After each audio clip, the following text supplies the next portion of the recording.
Hello everyone, welcome back to another weekly game of Duolingo chess. I have a lot to talk about today. I do just want to kind of preface this episode with the next couple of videos might just be focused on the chess commentary, because they're all sort of going to be prepared like this week because I'm going to be really busy over the next month or so.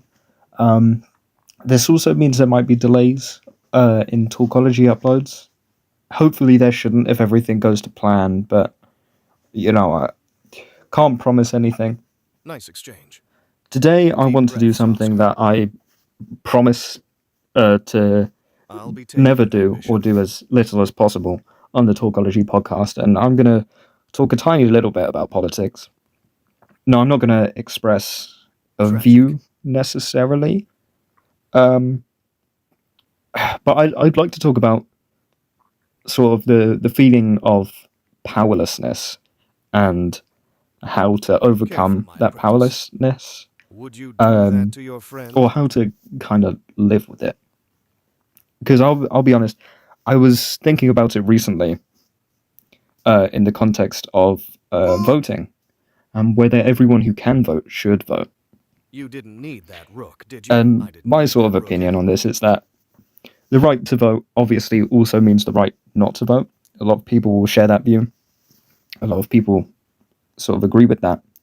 But it's also a very popular opinion to have that anyone who can vote should vote. And I see both sides of the argument. I personally don't think that everyone who can vote should vote. Don't hate me in the comments for saying that. It's not like an opinion I die for. Like, it's not something I hold or value greatly of all the opinions that I do hold. If you insist. But sort of one of the reasons that people might not want to vote is that they sort of feel as though if they do vote, it's not going to make a difference.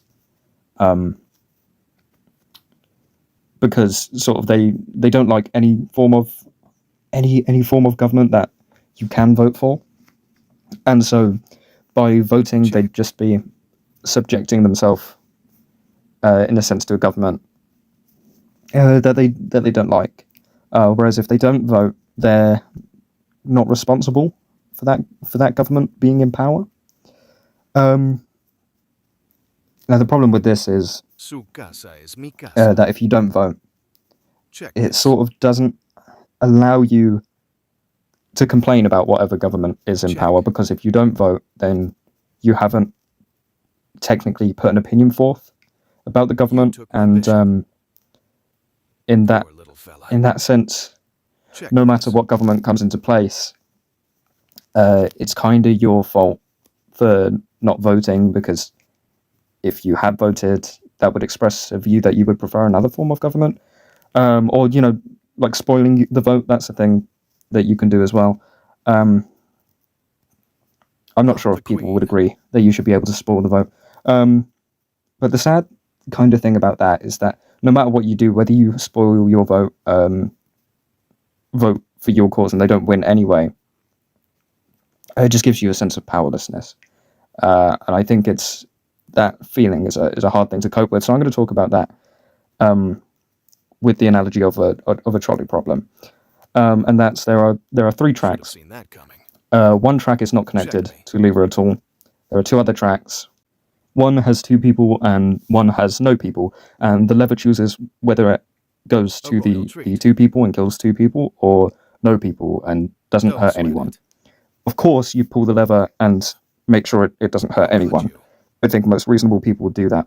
And it's a kind of an analogy for what you can do if you feel powerless when it comes to voting, right?